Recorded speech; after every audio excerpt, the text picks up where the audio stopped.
ನಿಮ್ಮ ಹಳೆಯ ಚಿನ್ನದ ಒಡವೆನ ಅಧಿಕ ಬೆಲೆಗೆ ಮಾರಬೇಕೆ? ಆಟಿಕಾಗೆ ಕಾಲ್ ಮಾಡಿ 8880 ಅಟ್ಟಿಕಾ ಗೋಲ್ಡ್ ಕಂಪನಿ. ರಾಜ್ಯದಲ್ಲಿ ಬಿಜೆಪಿ ಪಕ್ಷ ವಿರೋಧ ಪಕ್ಷದ ಸ್ಥಾನದಲ್ಲಿ ಕೂತಿದ್ದೇಕೆ? ಇದು ನಮ್ಮ ಸ್ವಯಂಕೃತ ಅಪರಾಧ ಅಂತೇಳಿ ಒಪ್ಕೊಂಡಿದ್ದಾರೆ ರಾಜ್ಯಾಧ್ಯಕ್ಷ. ನಮ್ಮ ಸ್ವಯಂಕೃತ ಅಪರಾಧದಿಂದ ನಾವು ವಿಪಕ್ಷದಲ್ಲಿ ಕೂತಿದ್ದೀವಿ ಅಂತ ಬಿಜೆಪಿ ರಾಜ್ಯಾಧ್ಯಕ್ಷರು ಈಗ ಒಪ್ಕೊಂಡ್ಬಿಟ್ಟಿದ್ದಾರೆ.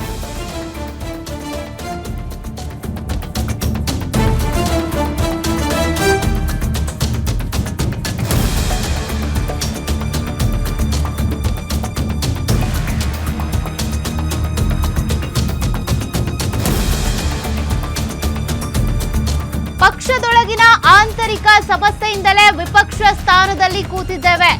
ಆಂತರಿಕ ಸಮಸ್ಯೆ ಬಗ್ಗೆ ರಾಜ್ಯಾಧ್ಯಕ್ಷ ವಿಜೇಂದ್ರ ಅಸಮಾಧಾನ ಹೊರಹಾಕಿದ್ದಾರೆ. ಆಂತರಿಕ ಸಮಸ್ಯೆ ಸರಿಪಡಿಸಿಕೊಂಡು ಒಟ್ಟಾಗಿ ಮುನ್ನಡೆಸಬೇಕಿದೆ. ನಮ್ಮ ಪಕ್ಷದ ಸೋಲಿಗೆ ಕಾಂಗ್ರೆಸ್ ಎಷ್ಟು ಕಾರಣನೋ ಅಷ್ಟೇ ನಮ್ದೂ ತಪ್ಪಿದೆ. ನಮ್ಮ ಸ್ವಯಂಕೃತ ಅಪರಾಧವೇ ಪಕ್ಷ ವಿರೋಧಿಗಳ ವಿರುದ್ಧ ವಿಜೇಂದ್ರ ಅಸಮಾಧಾನ ವ್ಯಕ್ತಪಡಿಸಿದ್ದಾರೆ. ನಮ್ಮ ಸ್ವಯಂಕೃತ ಅಪರಾಧವೇ ನಮ್ಮ ಈ ಸ್ಥಿತಿಗೆ ಕಾರಣ ಅಂತೇಳಿ ಅಸಮಾಧಾನ ಹೊರಹಾಕಿದ್ದಾರೆ. ಆದರೂ ದಾವಣಗೆರೆಯಲ್ಲಿ ಪಕ್ಷಕ್ಕಾಗಿ ನಾವು ಒಗ್ಗಟ್ಟಾಗಿರ್ಬೇಕು. ನಮ್ಮ ಆಂತರಿಕ ಭಿನ್ನಾಭಿಪ್ರಾಯಗಳು, ಆಂತರಿಕ ಅಸಮಾಧಾನಗಳನ್ನ ಬಿಟ್ಬಿಡ್ಬೇಕು, ಒಗ್ಗಟ್ಟಾಗಿ ಹೋಗ್ಬೇಕು ಅಂತೇಳಿ ವಿಜೇಂದ್ರ ಅಸಮಾಧಾನ ವ್ಯಕ್ತಪಡಿಸಿರೋದು. ನಾವು ಮಾಡ್ಕೊಂಡಿರುವಂತಹ ಸ್ವಯಂಕೃತ ಅಪರಾಧಗಳಿಂದಾನೇ ನಾವು ವಿಪಕ್ಷದಲ್ಲಿ ಕೂತಿರೋದು. ಹೀಗಾಗಿ ಇದೆಲ್ಲವನ್ನು ಬಿಟ್ಟು ಒಗ್ಗಟ್ಟಾಗಿ ಹೋಗ್ಬೇಕು ಅಂತ ಬಿಜೆಪಿ ರಾಜ್ಯಾಧ್ಯಕ್ಷ ವಿಜೇಂದ್ರ ಹೇಳಿದ್ದಾರೆ. ಆಂತರಿಕ ಸಮಸ್ಯೆಗಳನ್ನ ಸರಿಪಡಿಸ್ಕೊಂಡು ಹೋಗ್ಬೇಕು ಅಂದ್ರೆ ಏನು?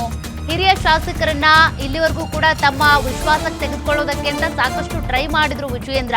ಬಟ್ ಹಂಗಿದ್ರು ಕೂಡ ಕೆಲವರು ಅಸಮಾಧಾನ ಇದೆ, ಕೆಲವರು ರೆಬಲ್ ಆಗಿದ್ದಾರೆ, ಉಚ್ಚಾಟನೆಗೊಂಡವರಿದ್ದಾರೆ, ಅಡ್ಡ ಮತದಾನ ಮಾಡಿದ್ದಾರೆ. ಇದೆಲ್ಲವೂ ಕೂಡ ನಮ್ಮ ಪಕ್ಷಕ್ಕೆ ಎಫೆಕ್ಟ್ ಆಗ್ತಾ ಇದೆ. ಇದರಿಂದಾನೇ ನಾವು ಹಿಂದೆನೂ ಕೂಡ ಅಸಮಾಧಾನಗಳು ಇದ್ದಿದ್ರಿಂದ ಸೋತಿರೋದು, ವಿಪಕ್ಷ ಸ್ಥಾನದಲ್ಲಿ ಕೂತಿರೋದು ಅಂತೇಳಿ ವಿಜೇಂದ್ರ ಅವರು ಅಸಮಾಧಾನವನ್ನ ಹೊರಹಾಕಿರೋದು.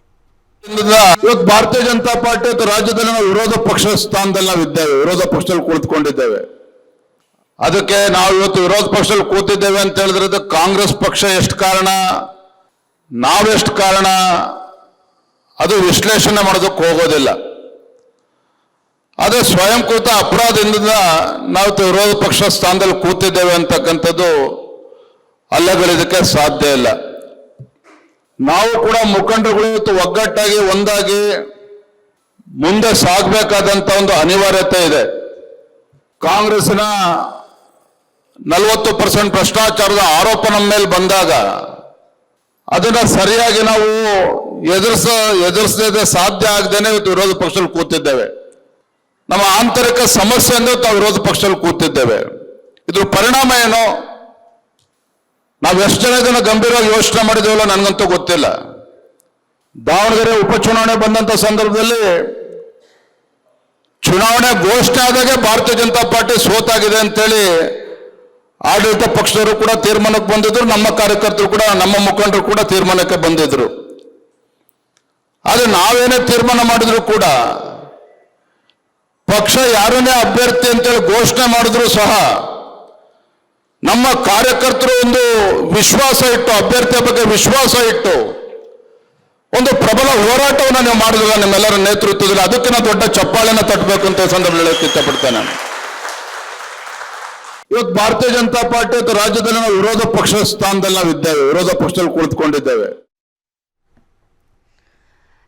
ಬಿಜೆಪಿ ರಾಜ್ಯಾಧ್ಯಕ್ಷ ಆಗಿರುವಂತಹ ಬಿವೈ ವಿಜಯೇಂದ್ರ ಅವರ ಅಸಮಾಧಾನದ ಜೊತೆಗೆ ಪಕ್ಷವನ್ನ ಯಾವ ರೀತಿಯಾಗಿ ಸಂಘಟನೆ ಮಾಡಬೇಕು, ಹೇಗೆ ನಾವೆಲ್ಲರೂ ಒಗ್ಗಟ್ಟಾಗಿ ಹೋಗಬೇಕು ಅನ್ನೋದ್ರ ಬಗ್ಗೆ ಅವರು ಆಡಿರುವ ಮಾತುಗಳನ್ನ ನೀವು ನೋಡ್ತಾ ಇದ್ದೀರಿ. ಯಾಕೆಂದ್ರೆ ಈ ಹಿಂದೆ ಎಷ್ಟೆಲ್ಲ ಅಸಮಾಧಾನ ಇತ್ತು ಅಂದ್ರೆ ಬಿಜೆಪಿಯ ರಾಜ್ಯಾಧ್ಯಕ್ಷರಾಗಿ ವಿಜೇಂದ್ರ ಅವರನ್ನ ಆಯ್ಕೆ ಮಾಡುವಾಗಲೇ ಅಸಮಾಧಾನ ಇತ್ತು. ತದನಂತರದಲ್ಲೂ ಕೂಡ ಆ ಅಸಮಾಧಾನ ಕಂಟಿನ್ಯೂ ಆಯಿತು. ಈ ಹಿಂದೆ ಪಕ್ಷ ಸೋಲೋದಕ್ಕೂ ಕೂಡ ಅದೇ ಕಾರಣ. ಅದರ ಜೊತೆಗೆ ಈಗ ಅಡ್ಡ ಮತದಾನ ಆಯ್ತಲ್ಲ, ಅದಕ್ಕೂ ಕೂಡ ನಮ್ಮ ಪಕ್ಷದಲ್ಲಿರುವಂಥ ಕೆಲವರು ಪಕ್ಷ ವಿರೋಧಿ ಚಟುವಟಿಕೆಗಳು, ಇದೆಲ್ಲದೂ ಕೂಡ ನಮ್ಮ ಪಕ್ಷಕ್ಕೆ ಎಫೆಕ್ಟ್ ಆಗ್ತಾ ಇದೆ ಅಂತ ಬಿಜೆಪಿಯ ರಾಜ್ಯಾಧ್ಯಕ್ಷ ವಿಜಯೇಂದ್ರ ಅವರ ಅಸಮಾಧಾನ. ಮತ್ತಷ್ಟು ಡೀಟೇಲ್ಸ್ ಕೊಡ್ತಾರೆ ನಮ್ಮ ಪ್ರತಿನಿಧಿ ಮಲ್ಲಿಕಾರ್ಜುನ್, ಸದ್ಯಕ್ಕೆ ಬಿಜೆಪಿ ಈಗ ವಿಪಕ್ಷದಲ್ಲಿ ಕೂತಿರೋದಕ್ಕೆ ಕಾರಣನೇ ನಮ್ಮ ಸ್ವಯಂಕೃತ ಅಪರಾಧ ಅಂತೇಳಿ BY ವಿಜಯೇಂದ್ರ ಅವರೇ ಒಪ್ಕೊಂಡಿದ್ದಾರೆ. ನೆಕ್ಸ್ಟ್ ಏನ್ ಮಾಡ್ತಾರೆ, ಏನ್ ತಂತ್ರಗಾರಿಕೆ, ಹೆಂಗ್ ಪ್ಲಾನು ಅಂತ? ಹೌದು ಸೌಖ್ಯ, ಏನಂತಂದ್ರೆ BY ವಿಜಯೇಂದ್ರ ಅವರು ನಿನ್ನೆ ಒಂದು ಆಗ್ನೇಯ ಪದವೀಧರ ಕ್ಷೇತ್ರ ವಿಚಾರಕ್ಕೆ ಸಂಬಂಧಪಟ್ಟಂತೆ ಒಂದು ಸಭೆಯನ್ನು ಕೂಡ ಕರೆದಿದ್ರು. ಈ ಸಂದರ್ಭದಲ್ಲಿ ಚುನಾವಣೆ ವಿಚಾರಕ್ಕೆ ಸಂಬಂಧಪಟ್ಟಂತೆ ತಮ್ಮ ಆಕ್ರೋಶವನ್ನು ಕೂಡ ಹೊರಹಾಕಿರ್ತಕ್ಕಂಥದ್ದು. ಅದರಲ್ಲೂ ಪ್ರಮುಖವಾಗಿ ದಾವಣಗೆರೆ ಜಿಲ್ಲೆಯಲ್ಲಿ ಇರ್ತಕ್ಕಂಥ ಎರಡು ಬಣಗಳೇನಿದಾವೆ, ಅಂದ್ರೆ ಬಿಜೆಪಿಯಲ್ಲಿ ಇದ್ದಂತ ಎರಡು ಬಣಗಳೇನಿದಾವೆ, ಈ ಬಣಗಳ ನಡುವೆ ಇರ್ತಕ್ಕಂಥ ಉಪಚುನಾವಣೆಯಲ್ಲಿ ಇದ್ದಂತ ಅಭ್ಯರ್ಥಿಗೆ ಸೋಲಿಗೆ ಪ್ರಮುಖ ಕಾರಣ ಆದ್ರು ಅನ್ನುವಂಥ ವಿಚಾರವನ್ನು ಕೂಡ ಪ್ರಸ್ತಾಪ ಮಾಡಿರ್ತಕ್ಕಂಥದ್ದು. ಅಂದ್ರೆ ತಮ್ಮ ವೈಯಕ್ತಿಕ ಒಳಜಗಳಿಂದ ನಮ್ಮ ಅಭ್ಯರ್ಥಿ ಸೋಲೋಕೆ ಪ್ರಮುಖ ಕಾರಣವಾಯಿತು. ಅಂದ್ರೆ ತಮ್ಮವರು ತಮಗಾಗಿ ಅಥವಾ ತಮ್ಮ ಪಕ್ಷಕ್ಕಾಗಿ ಕೆಲಸ ಮಾಡುವ ಬದಲಾಗಿ ತಮ್ಮ ವೈಯಕ್ತಿಕ ಹಿತಾಸಕ್ತಿಗೋಸ್ಕರ ತಾವು ಬಡದಾಡ್ಕೊಳ್ತಾ ಇದ್ರು. ಸೊ ಆ ಒಂದು ಹಿನ್ನೆಲೆಯಲ್ಲಿ ಈ ಒಂದು ಸೋಲಿಗೆ ಪ್ರಮುಖ ಕಾರಣ ಆಗಿದ್ದೆ ಬಿಟ್ರೆ, ಅದರ ಹೊರತಾಗಿ ನೋಡಿದ್ರೆ ಈ ಒಂದು ಅಭ್ಯರ್ಥಿ ಏನಿದ್ದಾರೆ ಉತ್ತಮವಾದಂತ ಒಂದು ಮತಗಳನ್ನು ಕೂಡ ಪಡ್ಕೊಂಡ್ರು ಅನ್ನುವಂತ ಒಂದು ವಿಚಾರವನ್ನು ಕೂಡ ಏನು ಅವರು ಈ ಸಂದರ್ಭದಲ್ಲಿ ತಿಳಿಸಿರ್ತಕ್ಕಂಥದ್ದು. ಅಂದ್ರೆ ಎಲ್ಲೋ BY ವಿಜಯೇಂದ್ರ ಅವರು ಒಂದು ಮಾತಿನ ದಾಟಿ ಅಂತಂತಂದ್ರೆ ಇಡೀ ಜಿಲ್ಲೆ ಮಾತ್ರವಲ್ಲ ರಾಜ್ಯದಲ್ಲೂ ಕೂಡ ಈ ಒಂದು ವಿರೋಧ ಪಕ್ಷದಲ್ಲಿ ಕೂರ್ಲಿಕ್ಕೆ ನಮ್ಮ ಪ್ರಮುಖ ನಾಯಕರು ಅಂದ್ರೆ ನಮ್ಮ ಪಕ್ಷದಲ್ಲಿ ಇರ್ತಕ್ಕಂತಹ ಏನು ಮುಖಂಡರು ಏನಿದ್ದಾರೆ ಅವರು ಕೂಡ ಪ್ರಮುಖ ಕಾರಣ ಆಗಿರ್ತಾರೆ. ಅಂದ್ರೆ ತಮ್ಮ ವೈಯಕ್ತಿಕ ಜಗಳ ಏನಿರ್ತವೆ, ತಮ್ಮ ವೈಯಕ್ತಿಕ ಹಿತಾಸಕ್ತಿಗಳನ್ನ ಮುಂದಿಟ್ಟುಕೊಂಡು ಅಥವಾ ಯಾವುದೋ ಒಂದು ವಿಚಾರವನ್ನ ಮುನ್ನೆಲೆಗೆ ತಂದು ನಮ್ಮನ್ನ ಕೆಳಗಿಳಿಸುವಂತ ಒಂದು ಕೆಲಸವನ್ನ ಮಾಡ್ಲಿಕ್ಕೆ ಶತಾಯಗತಾಯ ಒಂದು ಪ್ರಯತ್ನವನ್ನ ಮಾಡ್ತಾ ಇದ್ರು.